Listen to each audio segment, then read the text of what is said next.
Hi, and welcome to this edition of the Bobcat Buzz podcast, where we talk about the buzz at Frontier Community College. I'm Derek Dunn, your host. Thanks for watching the Bobcat Buzz podcast, wherever you may be. Like the Frontier Community College Facebook page. You can also subscribe to the Frontier Community College YouTube channel, and that is where the Bobcat Buzz podcast is uploaded. You can also watch archived editions of the Bobcat Buzz podcast. The month of September is here. The school year is in full swing here at Frontier Community College. And my guest for today is Morris Nead. Morris is the Title III project director here at the college.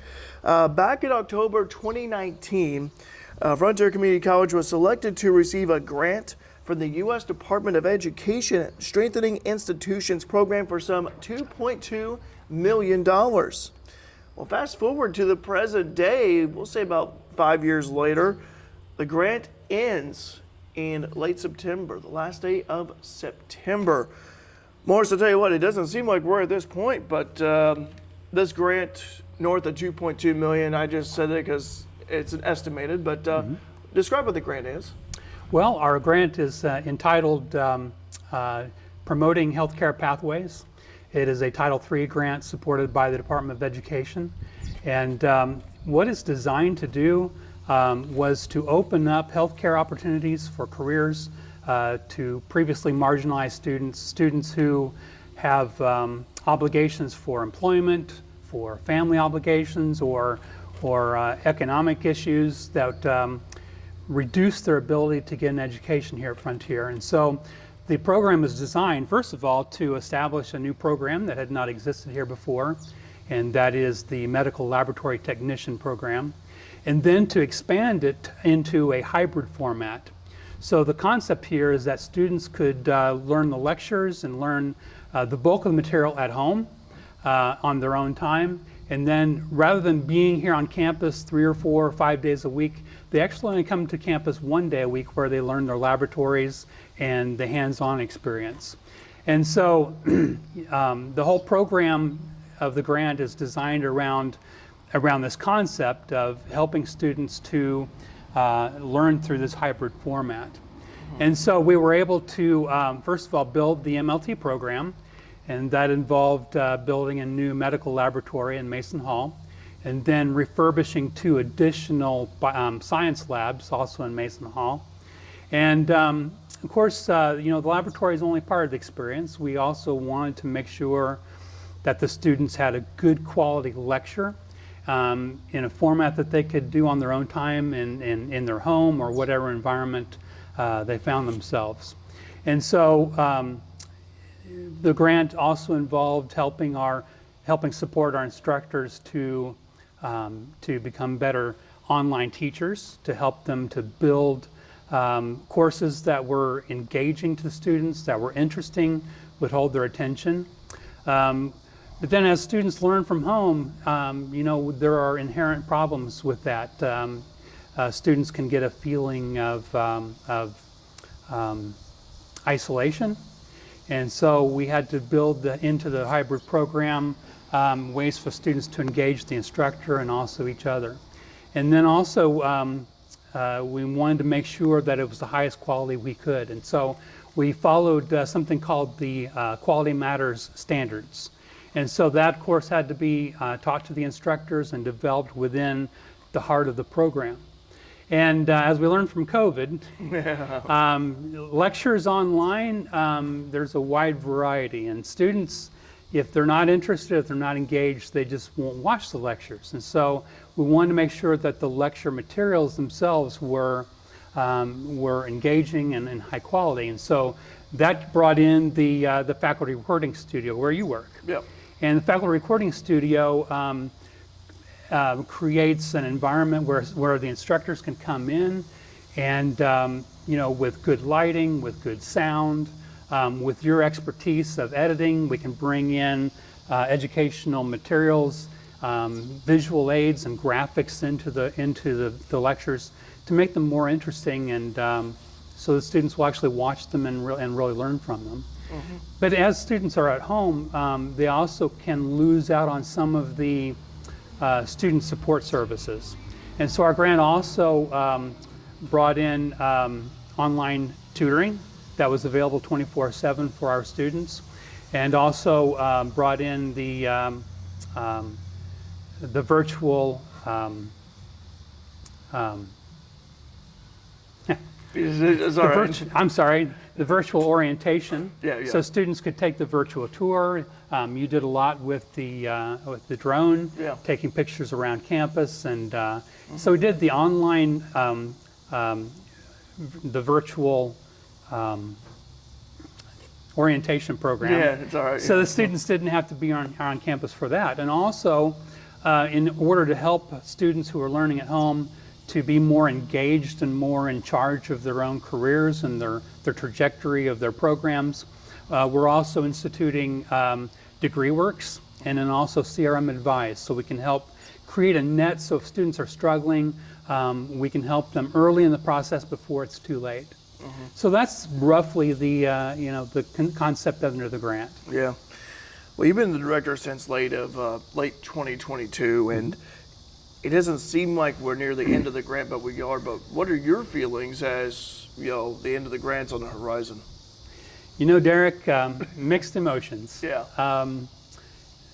They say that the days are long, but the months are fast.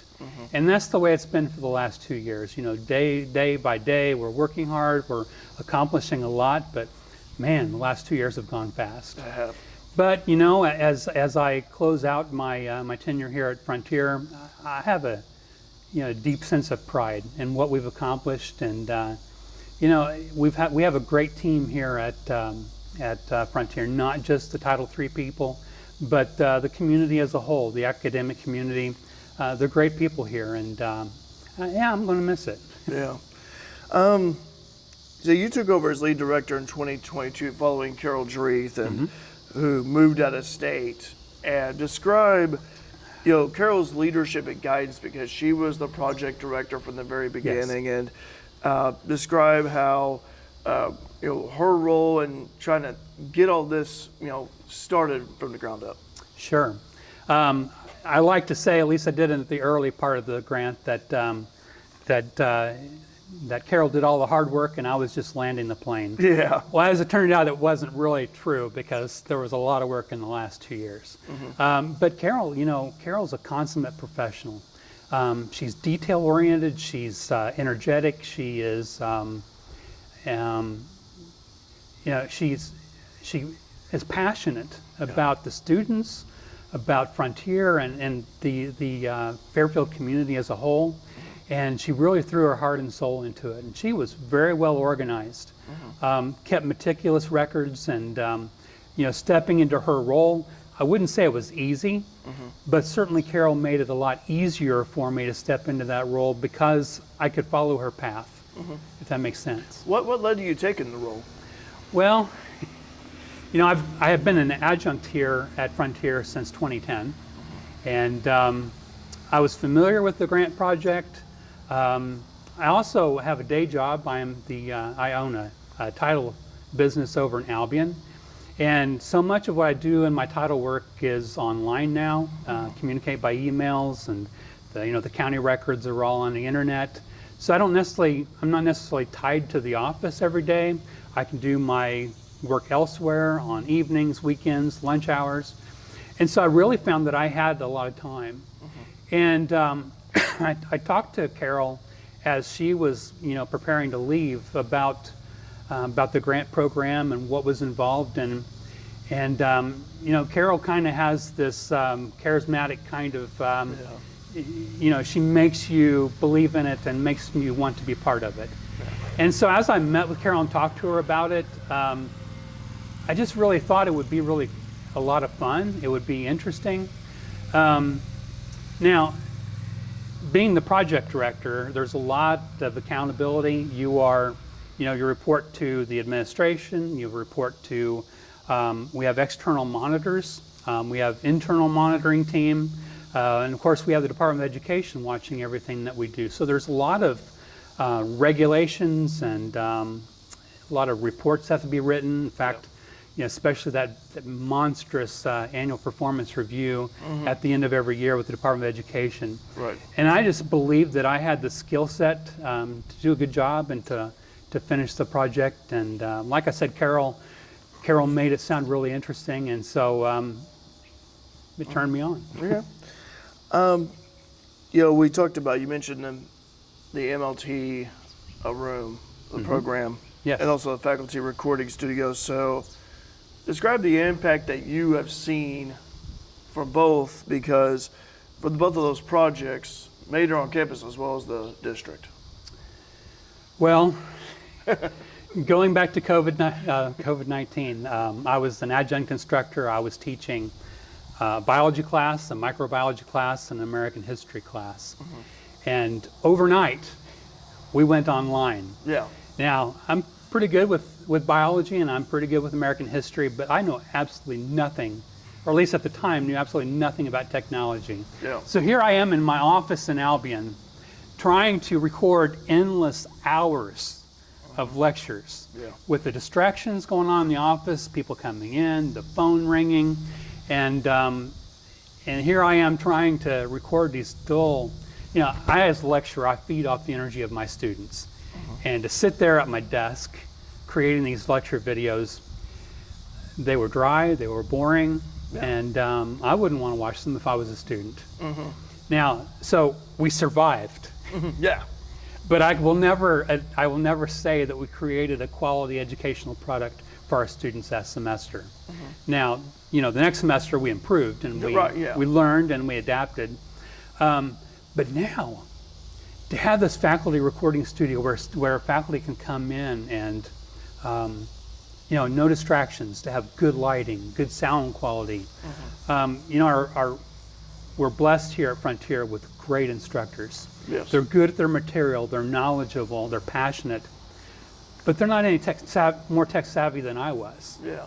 And so to be able to use you in your role to edit the videos and to make it interesting, just is going to revolutionize our online learning programs.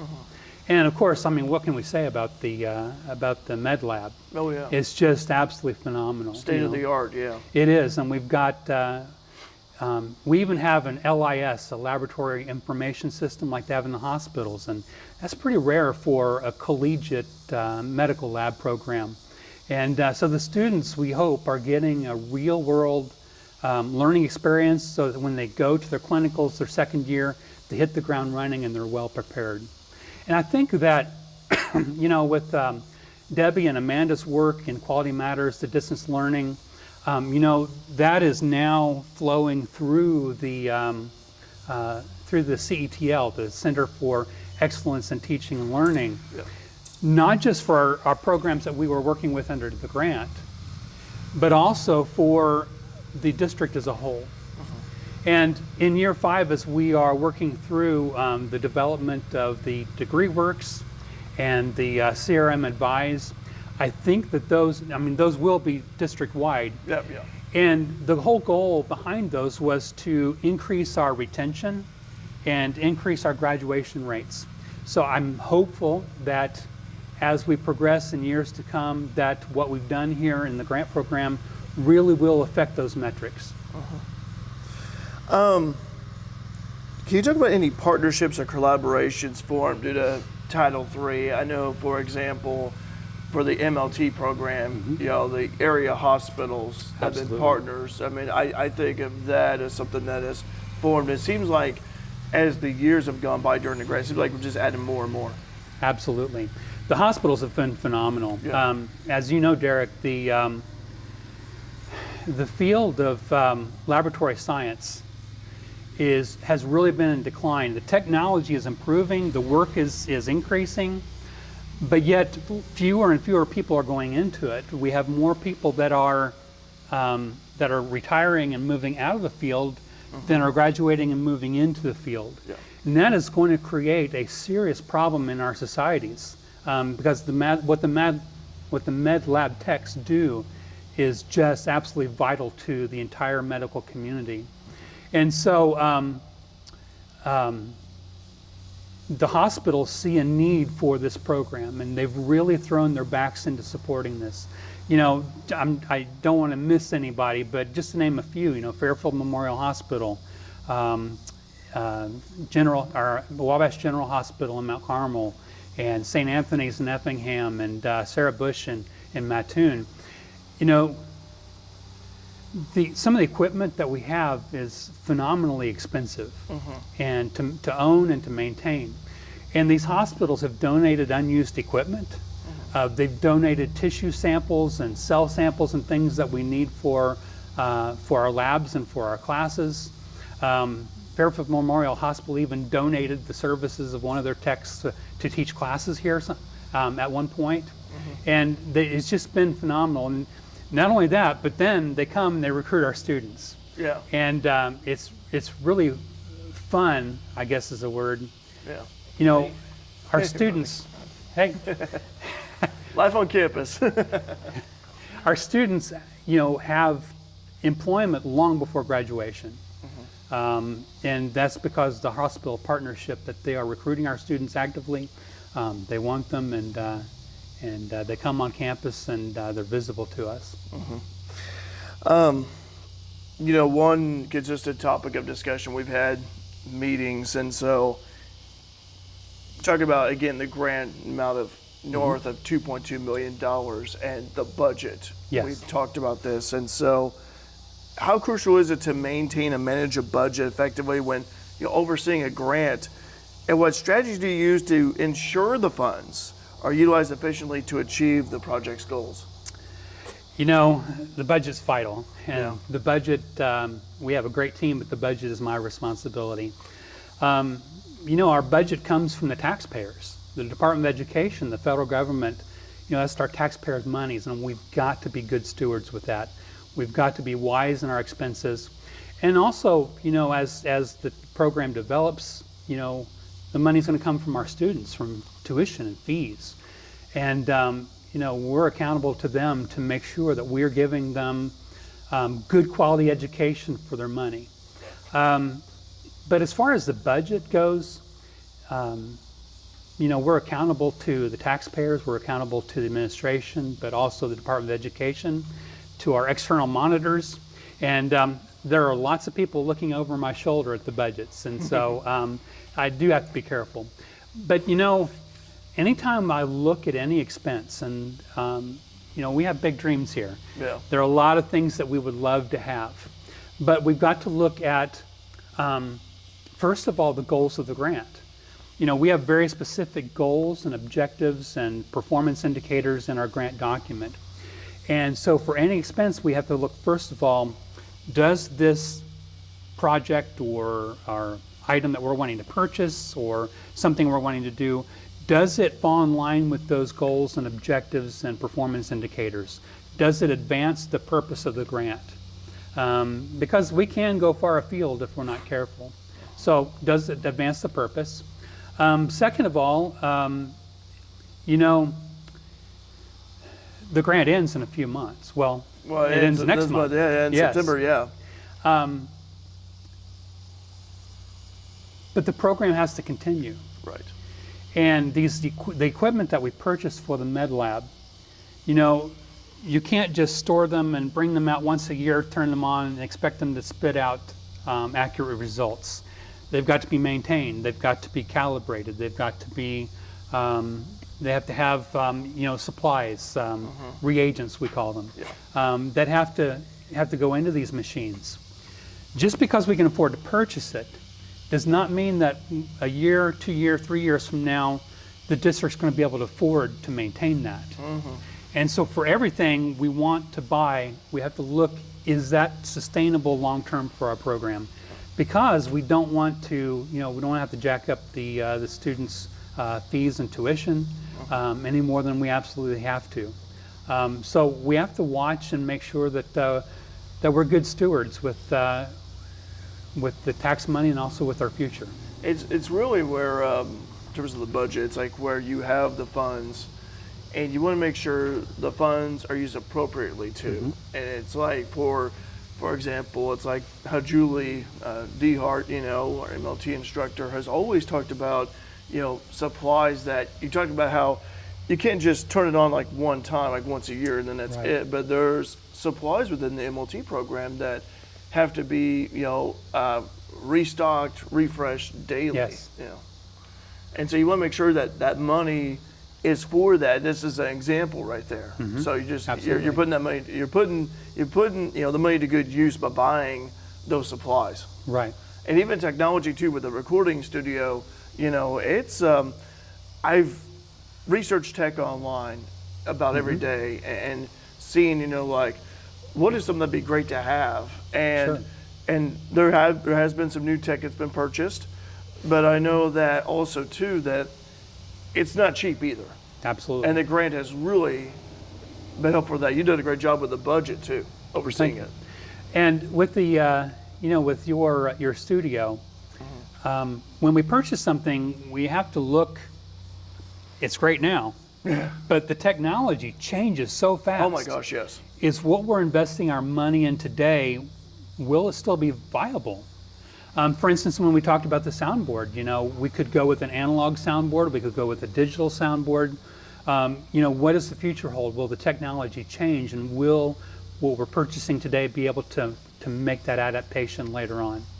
So those are sorts of things we have to think about with every budget item. Yeah.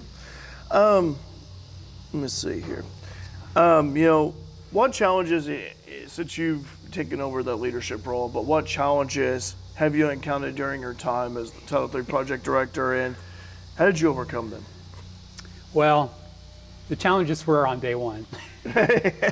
As you recall, Derek, my very first day as project director was on our site visit from our external monitor. It's basically a yearly audit. Yeah. And I didn't know anything. Yes. Now, Dr. Dunn is well, he's just a prince of a man. He was patient with me.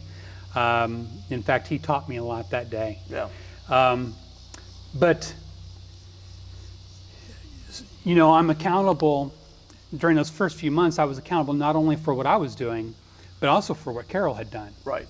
And so when I had to answer to the powers that be, I had to prepare the annual performance review for the Department of Education. I had to go back from day one and read every single document that Carol had written. I had to look at every single budget, every single bill that she had paid, so that when I had to answer to the Department of Education, I knew what I was talking about. Incredibly long hours. Yep. But by the time I was finished, we had a pretty good performance review with the DOE, and we were in pretty good shape. And he's come here, Dr. Dunn. I make the joke, my long lost uncle, even though we're not related, but Yes. they like the same last name and everything. But every time he's been here, he's given us a good review. Yes, he has. And it's just and that's always very encouraging because he knows his stuff. Yes, he does. Let's see here. Can you share, since the grant, since Title III, the grant, 5th year of it, we have seen success stories. We've Yes. seen milestones achieved. Can you share some of that? Derek, wouldn't even know where to start with the success stories. There's a lot, but Because, the DOE uses metrics to analyze our performance, and, our IECC board, they have metrics to measure our performance. But when I think about it, the metrics that I use to gauge how we've done is in the changed lives of our students. Have we made their lives better? The whole grant was about taking students who might not have a great future ahead and giving them an opportunity at a great job, a great and meaningful and lucrative career. And so I look at the performance of our students. For instance, as we had one student who was pregnant during the final semester of our program and gave birth and still finished the program on time and went on to great things. We had a student who took care of a special needs child at home, was able to finish the program. that's what the grant was all about. And when we see these students entering the program fully employed, family obligations, and yet they stick it out and they graduate on time. And by the time they graduate, they've got jobs already lined up. That is the measure of success that I want to see. To change the lives of our students. And also seeing like the MLT program, students, they have their classes, they go to clinicals, and they get their jobs before graduation. Yes. And I think that's also huge. It is. It is. So we've seen the impact that the grant has made on campus and the district, and now, with the end on the horizon, what do you hope that the long-term effects will be after the grant ends for the college as well as IECC? Sure. I think the FCC, the Title III team. Yeah. There's so many divisions. So many acronyms too, for that matter. The Title III team, I think, has set the gold standard for the district in quality, in management, and establishing this hybrid program, doing it right, following the Quality Matters standards. I think that that quality seeps out into the college and the district as a whole. I think, though, we'll see the greatest changes district-wide from our Year 5 activities, from the CRM Advise and the degree mapping programs. Putting the reins of control over a student's career and life into their own hands, giving them the tools to invest into their own future. I think that as those programs roll out and come to fruition, I think that it'll make a big difference in the retention and the graduation rate of our students district-wide. And so even though the medical lab is here on Frontier, right, and the recording studio, which we hope that faculty from other campuses will use it, it's kind of a microcosm, but those programs are, will have a district-wide long-term effect. Yeah. Let's think about Title III here, but what's been the most rewarding aspect about working on the Title III grant, being a part of the team and all that? By far, Derek, it's been the relationship with my team. Yeah. You look at our team, and I got to give a shout out and I got to give their names. We've had Jennifer England and Ruth Wilkinson as our program directors, and they did a phenomenal job building a program that we can be proud of, a program that supports our students and gives them a better life. And they led us into accreditation with NACLS, and our initial accreditation was for 5 years. That's the most years, the longest term of initial accreditation allowed by NACLS, and I think we can all be very, very proud of that, and that's due to the massive work of Ruth and Jennifer. Yep. Then we have our health science specialist, Julie Dehart, and I tell you, I've never met a more dedicated instructor than Julie. She throws her heart and her soul into developing the program and her students. Not many people know this, but she comes in on nights and weekends to tend to her growth colonies for the micro labs. She calibrates the equipment, and she spends hours and hours on the phone with the hospitals, getting donations for things we need. She scours the internet looking for the best deals on things we need to purchase for the lab. She just does a phenomenal job. Yeah. And then, of course, in our distance learning specialists, we've had Debbie Bryant, who was, Debbie. Oh, yeah. I mean, she is just the consummate professional. Yeah. She's very dedicated, very detail-oriented, and she really set the standard for developing and building online courses. And of course, Amanda Koch, what can we say about Amanda? Amanda came into the program and just threw her heart and soul in it, and came up to speed so quickly. And it just awed me how quickly she came up to speed and was able to not only do her job, but to do it effectively and passionately. And of course, Derek, you know, what can I say about you, man? You know, you, and I don't want to blow smoke at you. Go ahead. But your your dedication to and your passion to Frontier and to the community at large, you know, it just inspires me, Derek. Yeah. And like I said, I'm not just trying to flatter you, but you know, you and I have become really good friends, and Yes. and I'm very proud of that. And Yeah. that has meant a lot to me. Yeah. And of course, not just our team, but you know, we've had a very good working relationship with our Chief Academic Officer, Paul Bruinsma, and with the President of Frontier College, Dr. Edgren, have been phenomenal. Yes, they have. And you know, I've had good bosses and I've had bad bosses in the past, but Dr. Edgren has been a great boss. Yeah. You know, he brought me on board, and he trusted me to learn the job and to do it, and it's just a phenomenal working relationship, and I have absolute respect for Dr. Edgren. So, did I leave anybody out? I tell you, Cindy as well. Cindy, Yes, our adjuncts. I'm glad you mentioned that. Yes. Cindy Green, you know, has worked for a long time as a med lab tech, and she is, as an adjunct, you know, there's a temptation just to come and do your job and go home. But Cindy has really worked hard to be part of our community, part of our team, and the students love her, and she does a great job. And of course, she's not with us anymore, but we also had Ms. Smith. Yeah. She was or is a lab tech at in Nashville, Tennessee, or Memphis, Tennessee, Memphis, yeah. at the Children's Hospital there. And I tell you, she just came in day one, throwing her heart and soul into the program and developing a really good quality course that we still use. And she was willing to go the extra mile as an adjunct. We're just really proud to have known her and to have for her to have been part of our program.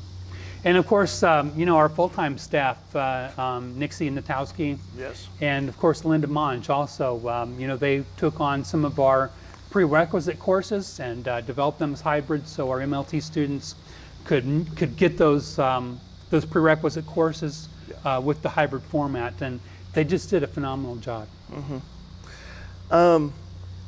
Is there anything else you want to mention about Title III? We've had a great discussion here so far about the I've already grant talked a lot, Derek. Yeah, you already have, I know. Anything else maybe you haven't mentioned yet? You know, when I taught microbiology, all of my students, well, the vast majority of them were nursing students. And I used to tell them that I am personally invested in your success. Because when you're working at the hospital, that's the hospital I'm going to go to. Yeah. And I want to make sure you are as competent and the best nurse that you can possibly be. And someday when I'm on my deathbed at Fairfield Memorial Hospital, Or wherever. you know, I want to make sure that my nurses, that my phlebotomists, that my occupational therapists, that they're the best. Yeah. And, you know, I've been to the doctor and to the hospital several times since I've been here. And I've seen my students at work. And I tell you, it just fills me with pride Yeah. that I'm part of their growth. Let's talk about this here. I want to talk something here because you and I have had conversations about this, and something that's besides Title III, but basketball. We talk about this sport a lot. So, Okay. growing up in Lawrenceville, Yes. you had a front row seat to watch your brother Brian play for legendary coach Ron Felling during the Absolutely. early 1980s. Yes. And during that same era when Marty the Mule Simmons, you also had Tim Leasty, Doug Novsek, Yeah. wore the uniform. So you're younger than Brian, a few years younger, but what was it Yeah. like back then to watch those games when you had, you know, the Mule out there on the court and company, and also, you know, Felling on the sidelines? Derek, have you ever seen the movie Hoosiers? I have. With Gene Hackman. I have. Great That movie. was my life growing up. Okay. You know, in the scene where the team bus is going to the away game, and there's miles and miles of cars behind. Yes. That was Lawrenceville when I was a kid. You know, in those scenes in that movie where, you know, the old guys are sitting around the coffee shop analyzing the game and analyzing performance of the players and the coach. So coach should have made a different call. You know, that was real. Yeah. And you know, members of the community trying to show up to the practices. All of that stuff in the movie. I mean, that was real life in Lawrenceville back in the 70s and 80s during the basketball heyday. Mm-hmm. But you know, thinking back to when I was a kid, it's easy to romanticize those memories and to forget the bad stuff. But I tell you, as I recall, driving around town, every driveway in Lawrenceville had a basketball goal. Mm-hmm. And all summer, fall, winter, all year round, kids were out there shooting baskets, mm-hmm. shooting hoops. That's the way it was. Mm-hmm. Every kid was going to be the next Jay Scheidler, mm-hmm. you know, and so basketball was just part of the personality of the town of Lawrenceville. And you know, you talk about the games. You know, my brother was on the '82 team. Yeah. And the first of the first 34 games of the 68-year winning streak. And I can tell you, you know, those guys grew up together. They grew up playing ball. They knew each other's strengths. They knew each other's weaknesses. They anticipated each other's moves, and they were just a well-oiled machine. Mm-hmm. And but more than that, I mean, there was a significant amount of talent on that team, raw talent. But I tell you, it's the dedication. You know, my brother would, during season, my brother would be up before I was, and would be at the gym working before I was up. Mm-hmm. And oftentimes wouldn't come home until bedtime. Yeah. You know, weekends, holidays, it didn't matter. That team was practicing. Yeah. And, you know, that's what it takes to win. Mm-hmm. It takes that dedication to be the caliber of team that the '82 and '83 Lawrenceville basketball teams were. Mm-hmm. And, of course, you know, I was a freshman the year that Marty Simmons graduated. And, you know, they were just guys to me. Yeah. You know, and there were guys in the hallway, and I was a freshman playing basketball at the, you know, Marty Simmons' senior year, and you know, when big games were coming up, we would cease freshman practice and we would go in the big gym and watch the guys play. Mm-hmm. And I tell you, what made that team, I truly believe, was you had the 5 starters, mm-hmm.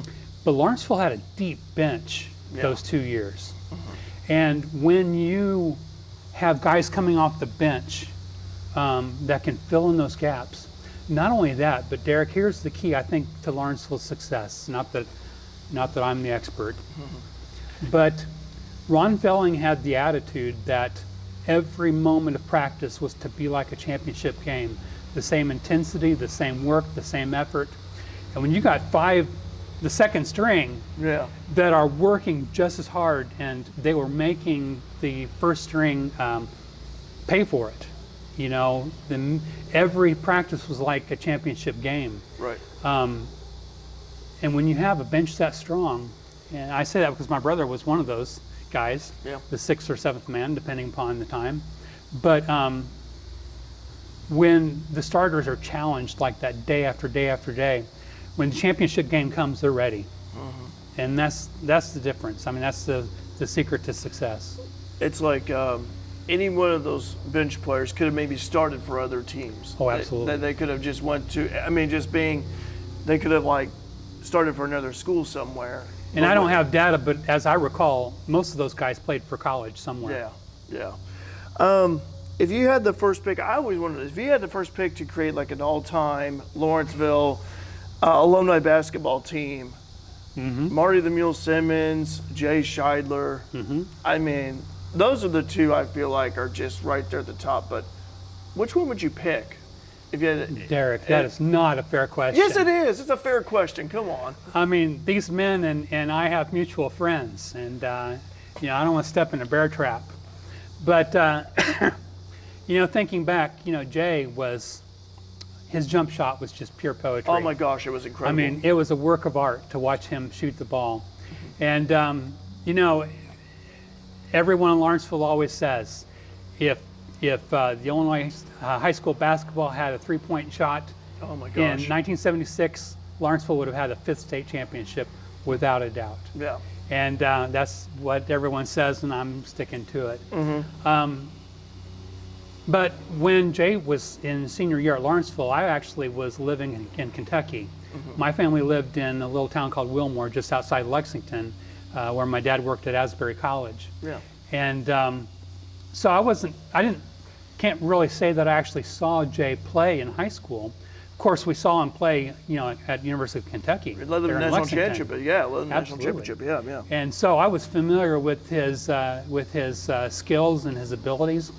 And I tell you, man, what a phenomenal man Jay is today. A man of character and a man to be respected. And of course, he lives in the area, I think, again. Yeah. And so, I mean, he would be a great choice. Now, Marty Simmons. Yeah. Power, strength, stubbornness. Yeah. I mean, they called him a mule for the reason. Yeah. Down low, scrapping, fighting for that ball.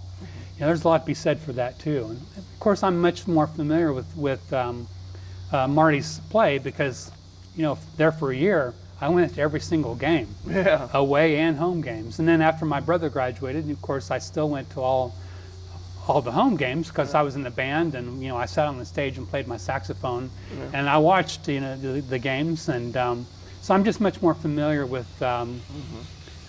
Marty's play. So I'd have to go with Marty if I had to make a choice. See, you can't go wrong with either. Yeah. You can't go wrong with either. I feel like they both had different skill sets. Jay was more of a shooter, so if you want someone who can, go in today's game, it would be beyond the 3-point line, and I feel like Jay would be your pick, and that's where that game is kind of migrating towards positionless basketball, 3-point shooting. But if you want someone, who's a little bit of an undersized big, Marty was 6'5". Which was big. I mean, other than Uwe back Blob. years ago, yeah. Other than Uwe Blob, he was pretty big for, for southeastern Illinois. But still, it would be like if you want someone who, was not afraid to do the dirty work down low, not afraid to, post up, to shoot, mid-range on in. Marty would be a great choice, and so you just can't go wrong with either, I feel like. Yeah. Morris, we talked a lot here. Title III, the grand ending, late September. Yep. Lawrenceville Indians basketball, always good chat with you about that. Sure. Thanks for hopping on the podcast with me, appreciate it. All right, Derek. Thank you. You're a good man. Appreciate it, thank you. I'm Derek Dunn, that's Morris Nead. Thanks very much for watching this edition of the Bobcat Buzz podcast. Stay tuned for next month, which will be October. Until then, so long. Thanks for watching. Have a wonderful rest of your day.